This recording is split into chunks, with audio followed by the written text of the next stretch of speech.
wish you a Merry Christmas. We wish you a Merry Christmas. What we got there, my friend? Look at there. At this point, you are detained, okay? I don't do anything. Okay. I don't mess with that stuff. He was so evil, she said. I have no idea how someone so messed up can be a police officer. Never mind, give him a gun. If he'd shot someone, I wouldn't have been surprised.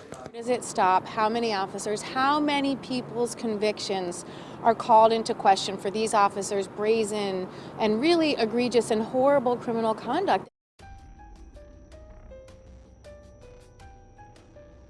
Zachary Wester. That was a slick move, man.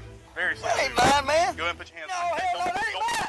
Zachary Wester was once a respected deputy in the Jackson County Sheriff's Office in Florida. He'd earned a reputation for being a hard-working and diligent officer, demonstrating dedication to his job and his community. He was also a devout Christian, a loving husband, and a father of 2 young children. However, behind the facade of integrity and honor, Wester was hiding a dark and sinister secret. He'd been planting drugs on innocent people during traffic stops and sending them to jail on false charges. At this point, you are detained, okay?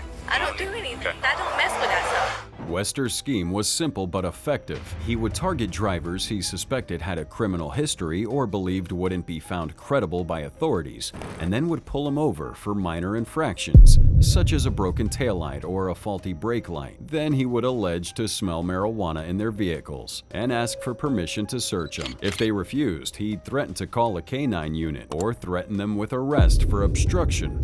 To hide evidence. We wish you a Merry Christmas. We wish you a Merry Christmas. What we got there, my friend? Look at there. He would then plant methamphetamine or marijuana in their cars, pockets, or purses and pretend to find them during the search. He would go to falsify the drug tests and lie in his reports and testimonies. He would then arrest and charge him with possession of a controlled substance, a felony that could carry a prison sentence of up to 5 years. Wester carried out this scheme for almost 2 years, from 2016 to 18. He planted drugs on at least 12 people, according to the charges against him, but the actual number could be much higher. He ruined the lives of dozens of innocent people who had lost their jobs, their homes, their reputations, and their freedom. Some had to plead guilty to avoid harsher penalties, while others would fight the charges and spend months or years in jail awaiting trial. Some of them had their children taken away by the state, while others suffered from depression, anxiety, and suicidal thoughts. Some of these people had prior convictions or addictions, while many others had no criminal record or history of drug use. All of them were victims of Wester's abuse of power and betrayal of trust. Wester's scheme was exposed in 2018 when a prosecutor noticed inconsistencies in his body cam footage and reports. He gave me a piece of advice. Sometimes the people you think you can trust are the very ones you shouldn't. That has stuck with me as the most chilling thing he said. The prosecutor alerted the Florida Department of Law Enforcement, or FDLE, which launched an investigation into Wester's conduct. The FDLE reviewed hundreds of hours of Wester's body cam footage and found evidence of him planting drugs on several occasions. He was arrested in July 2019 and charged with 52 out of 67 counts, including racketeering, official misconduct, perjury, fabricating evidence, false imprisonment, and possession of controlled substances and drug paraphernalia. Wester's trial began in May 2021 and lasted for 6 days. The jury deliberated for more than 7 hours and returned a split verdict. They found Wester guilty on 19 counts involving 3 of his victims, but not guilty on 48 counts involving 9 other victims. All through the trial and sentencing, Wester showed no emotions or remorse for what he had done. Some of Wester's victims described how Wester's actions had profoundly affected their lives, resulting in stigma, trauma, and a loss of trust in law enforcement. The prosecution sought a 15-year sentence, while the defense requested a minimum of 81.4 months, more than 6 years. The judge ultimately sentenced Wester to 12.5 years in state prison, with 58 days of jail credit. Subsequently, he was transferred to an out-of-state prison in Hawaii for safety reasons. Prosecutors dismissed more than 100 cases involving Wester, acknowledging the tainted nature of the evidence he'd provided. Additionally, over 30 individuals filed federal lawsuits against him and the sheriff's office, alleging violations of civil rights. Baltimore Gun Trace Task Force. The Gun Trace Task Force, better known as GTTF, was established in 2007 as a specialized unit comprising 8 plainclothed officers. The unit would use confidential informants, surveillance techniques, and aggressive tactics to pursue and apprehend individuals involved in illegal firearm activities. At its head was Sergeant Wayne Jenkins, recognized as a rising star in the department and deemed a legend among his peers. Jenkins was known for his fearlessness, ruthlessness, and effectiveness in removing guns and drugs from the streets. However, Jenkins and his team also had a dark side. They routinely violated the rights of people they stopped or arrested, using excessive force, falsifying reports, and lying in court. They also engaged in a pattern of robbery, extortion, and racketeering, targeting drug dealers, gamblers, and other vulnerable citizens. They would steal cash, drugs, and guns from their victims and resell them through a network of accomplices. They would also claim fraudulent overtime pay, sometimes earning more than their base salaries. The GTTF operated with impunity, knowing that they had the support of their supervisors and the command staff. They would use their badges and guns to intimidate anyone trying to expose or resist them. You have a gun and cocaine, probably I would say 2 1/4 just by looking at it. They would plant drugs and guns on innocent people, threatening witnesses, and fabricating evidence to cover up their tracks. They even had a stash of tools and weapons, including a machete, a sledgehammer, and a grappling hook that they planned to use for home invasions. Jenkins and his men broke open a safe containing over $200,000 and 2 kilos of cocaine, then resealed it and made a fake video pretending to open it for the first time, finding only $100,000 inside. Hey, Sarge! Hey, come downstairs right quick. They're about to get it open. They would stage videos like this to cover their tracks. They stole money from people they stopped or arrested and split it among themselves and other officers. They also falsified reports and overtime slips to conceal their crimes. Their criminal activities continued for years until they caught the attention of the FBI in 2015. The FBI launched a covert investigation into the GTTF, using wiretaps, surveillance, and informants to gather evidence against the rogue officers. The FBI would also collaborate with the DEA and IRS to trace money and drug trails. Of all the 8 officers in the GTTF, only 1 was indicted in March 2017. 6 pleaded guilty, including Sergeant Wayne Jenkins. The remaining 2 officers, Daniel Hersel and Marcus Taylor, opted for trial and were found guilty by a jury in February 2018. A 9th officer based in Philadelphia was also convicted in connection with the case. The sentences handed down to the GTTF officers ranged from 7 to 25 years in federal prison. Sergeant Wayne Jenkins received the harshest sentence, serving 25 years, followed by Sergeant Thomas Allers, who was sentenced to 15 years. Daniel Hersel and Marcus Taylor both received 18-year sentences.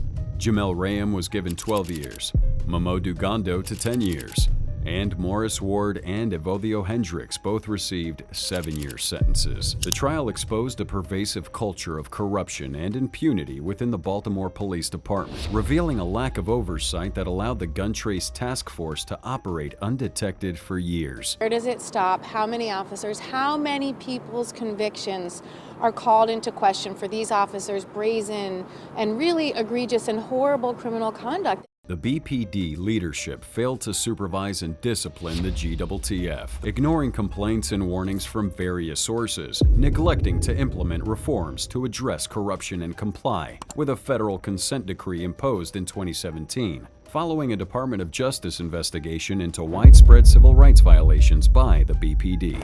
Joseph Mejanowski. Joe Mejanowski was once a decorated Chicago police officer, receiving 59 citations for bravery, heroism, and arrests. He was a member of the elite gang crimes unit, tasked with infiltrating and dismantling the city's violent gangs. He was revered for the significant amount of drug and illegal weapons busts, and earned the nickname Superman among his colleagues. However, behind his heroic facade, Mejanowski was leading a double life as a drug lord. What they would do is they would sell cocaine to somebody, and Padilla would get paid. And then Mizanowski and his partner would pull over the guys he just left with the cocaine. He used his badge and connections to protect his criminal enterprise, which involved importing cocaine from Miami, stealing drugs from arrested victims, and distributing it to gang members in Chicago. Whatever caused him to turn to the dark side was now more important than the police department, was more important than his job. But he used the job to further whatever it is that he was doing in his criminal life. He bribed, threatened, and killed anyone who posed a threat to his operation, including rival dealers, informants, and witnesses. He even ordered the murder of his cousin, who was a drug addict and a potential snitch. He would extort money from drug dealers and users, and threatened to arrest or kill them if they didn't cooperate. He also framed innocent people for crimes they did not commit, such as the brothers Juan and Rosendo Hernandez, who he accused in a 1997 murder that Medzionowski orchestrated. He enlisted the help of another corrupt detective, Reynaldo Guevara, who fabricated evidence and coerced witnesses to testify against the Hernandezes. Medzionowski's downfall began in 1996 when he was assigned to work with a new partner, Quan Jackson, who was secretly an FBI informant. Jackson recorded hundreds of hours of conversations with Medzionowski, in which he boasted about his crimes and revealed his plans. Jackson also wore a hidden camera and filmed Medzionowski's meeting with his co-conspirators, exchanging drugs and money and plotting murders. The FBI also gathered evidence from wiretaps, surveillance, and raids. In 1999, Medzionowski was arrested and charged with 12 counts of racketeering, drug conspiracy, and obstruction of justice. One of the key witnesses was Fred Rock, a former drug dealer who had worked closely with Medzionowski for years. Rock agreed to cooperate with the feds and testify against Medzionowski in exchange for a reduced sentence. The jury deliberated for 5 days, finding Medzionowski guilty on all counts. He faced a mandatory life sentence, as the judge ruled that he was responsible for at least 2 murders that were committed by his associates. At the sentencing, Medzionowski showed no remorse and maintained his innocence. He even threatened to kill the lead prosecutor, Brian Nettles, and his family. He blamed his conviction on a witch hunt and a media circus. He also lashed out at the judge, the prosecutors, and the witnesses, calling them liars, rats, and scumbags. He said that he was proud of his police work and that he had nothing to apologize for. The judge was unmoved by Medzionowski's defiant attitude and sentenced him to life in prison without the possibility of parole. He also ordered him to forfeit $1.4 million in drug proceeds and pay $1.2 million in restitution to the victims' families. Stand up, David Carrick. I impose a concurrent determinate sentence of 9 years. 31 sentences of life imprisonment are imposed on the main indictment. Also, 5 life sentences are imposed on the second indictment on counts 1, 2, 3, 4, and 5. This makes a total of 36 life sentences. The minimum term you will have to serve before the parole board can think of releasing you is 30 years, 239 days. David Carrick, a former Metropolitan Police officer, was sentenced to 36 life terms in prison in February 2023 after he pled guilty to 85 serious offenses, including 48 rapes against 12 women over 17 years. He was sentenced to serve a minimum of 30 years before he could be eligible for parole. Carrick, who was a firearms officer and had guarded Parliament and diplomatic sites, was described by the judge as a malign abuser of power who behaved as if he was untouchable and inflicted irretrievable destruction on his victims. Carrick's crimes came to light in October 2021 when one of his victims reported him to the police in Hertfordshire following the conviction of another Met officer, Wayne Couzens, for the murder of Sarah Everard. The woman, who had met Carrick on a dating website, said he had raped her in a hotel room after plying her with alcohol. As soon as the news blew up in the media, more women came forward to reveal their horrific experiences of being raped, assaulted, and intimidated by him. Some had been in relationships with him, while others had encountered him through online dating or social media. One of his victims told Sky News that about his job at the Met. He told me the safest place I can be was with him. At first, he was the dream man. He was so charming. But over time, that changed. She went further to say, He was so evil, she said. I have no idea how someone so messed up can be a police officer.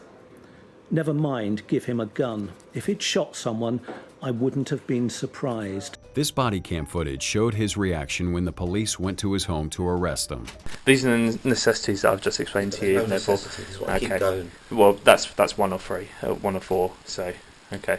Well, it'll allow you to get some clothes. What is it you're searching for? Articles relating to the offences in St Albans in 2020. This is the allegation that's been made to us. Okay, sir. There's no necessity. Yes, there is.